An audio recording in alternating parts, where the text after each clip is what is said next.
ಮನೆ ಊಟ cooking channel. ಇವತ್ತು ನಾವು ಪನ್ನೀರಿಂದ ಒಂದು ರುಚಿಕರವಾದ ಡಿಶ್ ಹೇಳ್ಕೊಳ್ಳೋಣ ಅಂತ ಬಂದಿದ್ದೀವಿ. Paneer fried rice. ಇದು ತುಂಬಾ ಈಸಿ ಮಾಡೋಕ್ಕೆ, ರುಚಿ ಅಂತೂ ಅಲ್ಟಿಮೇಟ್ ಆಗಿರುತ್ತೆ. ಒಂದ್ಸತಿ ಟ್ರೈ ಮಾಡಿ ನೋಡಿದ್ರೆ ಅಂತೂ ನೀವು ಪದೇ ಪದೇ ಅದನ್ನೇ ಮಾಡ್ತೀರಾ. ಏನಿಲ್ಲ, ತುಂಬ ಈಸಿ. ಒಂದು 10 to 15 ಮಿನಿಟ್ಸಲ್ಲಿ ಆಗುತ್ತಿದ್ದು. ರೈಸ್ ಏನಾದರೂ ಮಿಕ್ಕಿತ್ತು ಅಂದರೆ, ಇಲ್ಲ ರೈಸ್ ಬಿಸಿ ಮಾಡಿ ಮಾಡ್ಕೊತೀವಿ ಅಂದರೆ, ಮೊದಲು ಒಂದು ಪ್ಯಾನಿಗೆ 1-2 ಸ್ಪೂನ್ ಎಣ್ಣೆ ಹಾಕಿಕೊಳ್ಳಿ, 1 ಸ್ಪೂನ್ ಬೆಣ್ಣೆ ಹಾಕಿಕೊಳ್ಳಿ. ಬೆಣ್ಣೆ ಹಾಕ್ಕೊಂಡ್ರೆ ರುಚಿ ತುಂಬ ಚೆನ್ನಾಗಿರುತ್ತೆ ಅಂತ ಹಾಕ್ಕೊಂಡಿದ್ದೀವಿ. ಬೆಣ್ಣೆ ಆಪ್ಷನಲ್, ಅದು ನಿಮ್ಮ ಇಷ್ಟ. ಆದರೆ ಈ ಪನ್ನೀರ್ ಫ್ರೈಡ್ ರೈಸ್ ಅಂತೂ ಎಷ್ಟು ಚೆನ್ನಾಗಿರುತ್ತೆ ಗೊತ್ತಾ. ಮಕ್ಕಳಿಗೆ ಮಾಡಿಕೊಟ್ರೆ ತುಂಬ ಇಷ್ಟಪಟ್ಟು ತಿಂತಾರೆ. ತರಕಾರಿಗಳು ಇರುತ್ತೆ, ಪನ್ನೀರ್ ಇರುತ್ತೆ, ತುಂಬ ಒಳ್ಳೆಯದು ಮೈಗೆ. ರೈಸ್ ಏನಾದರೂ ಮಿಕ್ಕಿತ್ತು ಅಂದರೆ ಮಾಡ್ಬೋದು, ಇಲ್ಲಾಂದರೆ ಬಿಸಿ ಬಿಸಿ ರೈಸ್ ಮಾಡ್ಕೊಂಡ್ವಿ ಅಂದರೆ ಅದನ್ನು ಸಹ ನೀವು ಈ ಥರ ಮಾಡ್ಕೊಂಡು ತಿನ್ಬಹುದು. ಅರ್ಜೆಂಟಾಗಿ ಹೊಟ್ಟೆ ಹಸಿತಾ ಇದೆ ಅನ್ನೋವಾಗೂ ಸಹ ಈ ಥರ ಮಾಡ್ಕೊಂಡು ತಿನ್ಬೋದು. ಒಂದ್ಸತಿ ಟ್ರೈ ಮಾಡಿ ನೋಡಿ, ಅವಾಗ ನಿಮಗೆ ಗೊತ್ತಾಗುತ್ತೆ ಇದರ ಟೇಸ್ಟ್ ಏನು ಅಂತ. ಬೆಣ್ಣೆ ಎಲ್ಲ ಚೆನ್ನಾಗಿ ಕರಗಬೇಕು. ಮೊದಲು ನಾವು ಈರುಳ್ಳಿ ಮತ್ತು ಪನ್ನೀರ್ ಸಣ್ಣಕ್ಕೆ ಹೆಚ್ಚಿಟ್ಕೊಬೇಕು. ಕ್ಯಾರೆಟ್ ಇದ್ದರೆ ಕ್ಯಾರೆಟು, ಬೀನ್ಸ್ ಇದ್ದರೆ ಬೀನ್ಸು, ಕ್ಯಾಪ್ಸಿಕಮ್ ಇದ್ದರೆ ಕ್ಯಾಪ್ಸಿಕಮ್ ಇಟ್ಕೊಂಡಿರಿ. ಮತ್ತು ಈ ಕೊತ್ತಂಬರಿ ಸೊಪ್ಪು ಅವೆಲ್ಲ ಹೆಚ್ಚಿಟ್ಕೊಳ್ಳಿ. ಅಷ್ಟರಲ್ಲಿ ನೋಡಿ, ಇವಾಗ ಎಣ್ಣೆ ಚೆನ್ನಾಗಿ ಕಾದಿದೆ. ಸಣ್ಣಕ್ಕೆ ಉದ್ದಕ್ಕೆ ಹೆಚ್ಚಿರುವ ಈರುಳ್ಳಿ ಇದನ್ನೆಲ್ಲ ತುಂಬಾ ಫ್ರೈ ಮಾಡಬಾರ್ದು. ಒಂದು 5 to 10 ಮಿನಿಟ್ಸ್ ಅಷ್ಟೇ ಫ್ರೈ ಮಾಡಬೇಕು. ತುಂಬ ಫ್ರೈ ಮಾಡಿದ್ರೆ ರುಚಿ ಚೆನ್ನಾಗಿರಲ್ಲ.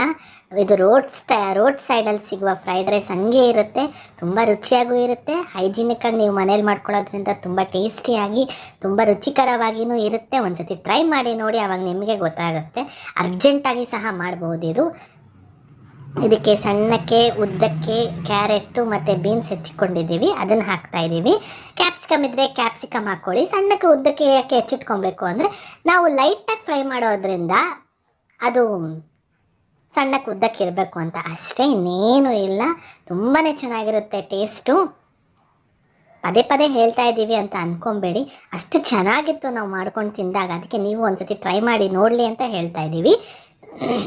ಸ್ವಲ್ಪ ಫ್ರೈ ಆದ ನಂತರ ನಾವು ಇದಕ್ಕೆ ರುಚಿಗೆ ತಕ್ಕಷ್ಟು ಉಪ್ಪು ಹಾಕಿಕೊಳ್ಳಿ. ನಾವು ಅನ್ನ ಮಾಡೋವಾಗ ಉಪ್ಪು ಹಾಕ್ಕೊಂಡಿದ್ವಿ, ಸ್ವಲ್ಪ ನೋಡ್ಕೊಂಡು ಹಾಕ್ಕೊಳ್ಳಿ ನೀವು.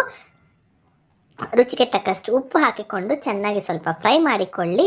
ಇದಕ್ಕೆ ಸೋಯಾ ಸಾಸ್ ಇಲ್ಲ ಅಂದರೂ ಪರವಾಗಿಲ್ಲ, ಯಾವ ಸಾಸಸ್ ಯೂಸ್ ಮಾಡದೇ ಇದ್ದರೂ ಪರವಾಗಿಲ್ಲ. ಸ್ವಲ್ಪ ಫ್ರೈ ಮಾಡ್ಕೊಳ್ಳಿ. ವೆಜಿಟೇಬಲ್ಸ್ ಎಲ್ಲ ಇತ್ತು ಅಂದರೆ, ಸ್ವಲ್ಪ ಮಕ್ಕಳು ಈ ಥರ ತಿಂದರು ಅಂದರೆ ಅವರಿಗೆ ಪ್ರೋಟೀನ್ಸ್ ಎಲ್ಲನೂ ಹೋಗುತ್ತಲ್ವ, ಅದಕ್ಕೋಸ್ಕರನೇ ಪನ್ನೀರ್ ಕ್ಯೂಬ್ಸ್ನ ಈ ಥರ ಕ್ಯೂಬ್ಸಾಗಿ ಕಟ್ ಮಾಡ್ಕೊಂಡು ಹಾಕ್ಕೊಂಡು ಸ್ವಲ್ಪ ಲೈಟಾಗಿ, ತುಂಬಾ ಫ್ರೈ ಮಾಡೋಕ್ಕೆ ಹೋಗ್ಬಿಡಿ. ಯಾಕಂದರೆ ಪನ್ನೀರ್ ಕ್ಯೂಬ್ಸ್ ಆಗಿ ಕಟ್ ಮಾಡಿರೋದ್ರಿಂದ ಸ್ವಲ್ಪ ಲೈಟಾಗಿ ಫ್ರೈ ಮಾಡ್ಕೊಳ್ಳಿ. ನೋಡಿ, ಈ ಥರ ಸ್ವಲ್ಪ ಲೈಟಾಗಿ ಫ್ರೈ ಮಾಡ್ಕೊಳ್ಳಿ. ನಂತರ ಇದಕ್ಕೆ ಮೇನ್ ಇಂಗ್ರೀಡಿಯೆಂಟ್ ಏನಂದರೆ ಪೆಪ್ಪರ್ ಪೌಡರ್ ನಿಮ್ಗೆ ಎಷ್ಟು ಬೇಕೋ ಅಷ್ಟು ಹಾಕ್ಕೊಳ್ಳಿ ಅಷ್ಟೇ. ಪೆಪ್ಪರ್ ಪನ್ನೀರ್ ರೈಸ್ ಅಂತಲೂ ಹೇಳ್ಬೋದು. ಪೆಪ್ಪರ್ ಎಷ್ಟು ಬೇಕೋ ಅಷ್ಟು ಹಾಕ್ಕೊಂಡು ಸುಮ್ಮನೆ ಲೈಟಾಗಿ ಕಲಿಸ್ಕೊಳ್ಳಿ ಅಷ್ಟೇ, ಇನ್ನೇನು ಹಾಕ್ಕೊಳ್ಳೋಂಗಿಲ್ಲ. ಬರೀ ಪೆಪ್ಪರ್ ಪೌಡರ್, ಉಪ್ಪು, ಕ್ಯಾರೆಟ್, ಬೀನ್ಸ್, ಕ್ಯಾಪ್ಸಿಕಮ್ ಇದ್ದರೆ ಕ್ಯಾಪ್ಸಿಕಮ್, ಈರುಳ್ಳಿ ಸಣ್ಣಕ್ಕೆ ಹೆಚ್ಚಿರೋದು ಹಾಕ್ಕೊಂಡ್ಬಿಟ್ರೆ ಅಷ್ಟೇ. ಕೊತ್ತಂಬರಿ ಸೊಪ್ಪು ಹಾಕ್ಕೊಂಡು ಫ್ರೈ ಮಾಡಿಕೊಂಡು, ಅನ್ನ ಮಿಕ್ಕಿತ್ತು ಅಂದರೆ ಅನ್ನ ಹಾಕಿ ಕಳಿಸ್ಕೊಳ್ಳಿ.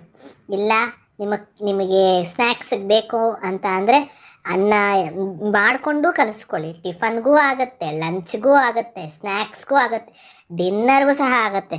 ಅಷ್ಟು ಚೆನ್ನಾಗಿರುತ್ತೆ ಈ ರೈಸು. ಸಾಸ್ ಇತ್ತು ಅಂದರೆ ಸಾಸ್ ಜೊತೆ ಫ್ರೈಡ್ ರೈಸ್ ಥರ ನಂಚ್ಕೊಂಡು ತಿಂತಿದ್ರೆ ಏನು ಚೆನ್ನಾಗಿರುತ್ತೆ ಗೊತ್ತಾ, ಅಷ್ಟು ಚೆನ್ನಾಗಿರುತ್ತೆ. ಇದು ನಿಮಗೆ ಲಂಚ್ ಬಾಕ್ಸ್ ರೆಸಿಪಿನೂ ಆಗುತ್ತೆ, ಟಿಫನ್ ರೆಸಿಪಿನೂ ಆಗುತ್ತೆ, ಡಿನ್ನರ್ ರೆಸಿಪಿನೂ ಸಹ ಆಗುತ್ತೆ. ಮಾಡ್ಕೊಳ್ಳಿ, ತಿನ್ಕೊಳ್ಳಿ. ಇದು ಲೈಟಾಗಿ ಫ್ರೈ ಆದ ತಕ್ಷಣ ನಾವು ರೈಸ್ ಮಾಡಿಟ್ಕೊಂಡಿದ್ವಿ, ಸ್ವಲ್ಪ ಹಾರಕ್ಕೆ ತಟ್ಟೆಯಲ್ಲಿ ಹಾಕಿಟ್ಟಿದ್ವಿ, ಆ ರೈಸ್ನ ಹಾಕಿ ಕಲಿಸ್ಬಿಟ್ಟು ಅಷ್ಟೇ. ರೈಸ್ನ ಹಾಕಿ ಚೆನ್ನಾಗಿ ಈ ಗೊಜ್ಜನ್ನ ಕಲಿಸಿದ್ರೆ ಆಗೋಯ್ತು. ಸೇಮ್ ಚಿತ್ರಾನ್ನ ಟೈಪೇ ಆಗುತ್ತೆ ಇದು. ಆ ಥರನೂ ಅಂದ್ಕೊಬೋದು. ಪನ್ನೀರ್ ಫ್ರೈಡ್ ರೈಸ್ ಸವಿಯಲು ಸಿದ್ಧ. ಮಾಡ್ಕೊಳ್ಳಿ, ತಿನ್ಕೊಳ್ಳಿ. ನಿಮಗೆ ನಮ್ಮ ಚಾನಲ್ ಇಷ್ಟವಾದಲ್ಲಿ ಪ್ಲೀಸ್ ಲೈಕ್, ಶೇರ್, ಸಬ್ಸ್ಕ್ರೈಬ್ ಮಾಡಲು ಮರೆಯಬೇಡಿ. Thank you for watching.